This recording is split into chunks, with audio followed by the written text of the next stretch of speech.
हालाणी लॻ ॻोठ कलंदराबाद जे रहवासियुनि मोहम्मद मलूक सोलंकी, ग़ुलाम यासीन बशीर सोहेल सोलंकी ऐं ॿियनि हालाणी पुलिस ऐं बताखोरनि जी ज़्यादतियुनि ख़िलाफ़ नेशनल प्रेस क्लब हालाणी अॻियां एहतिजाज मुज़ाहिरो कंदे सहाफ़ियुनि अॻियां दाहींदे चयो त असां 30 सालनि खां ॻोठ कलंदराबाद में ज़मीनदार इशफाक़ बेग जी ज़मीन ते हाथ पोखंदा आहियूं। इन समूरी ज़मीन जी साड़ संभाल कंदा आहियूं।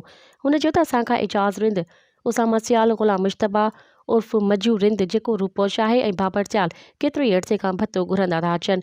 न ॾियण जी सूरत में असांजे हमरा नरसी सोलंकी खे ज़ख़्मी कयो हो। उनजो केस हालाणी थाणे ते पिणु दाख़िल आहे।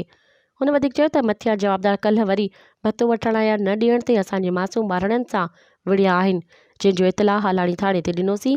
SHO वसीम मिर्ज़ा असांजी NC दाख़िल न कई। SHO असांखे धमकाए वापसि करे छॾियो।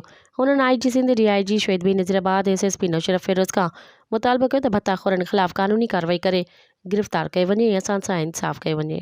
मज़ीद ख़बरनि ऐं तफ़सीलात लाइ विज़िट कयो असांजी वेबसाइट www.awamiNewsHD.com ऐं ॾिसंदा रहो अवामी न्यूज़ HD।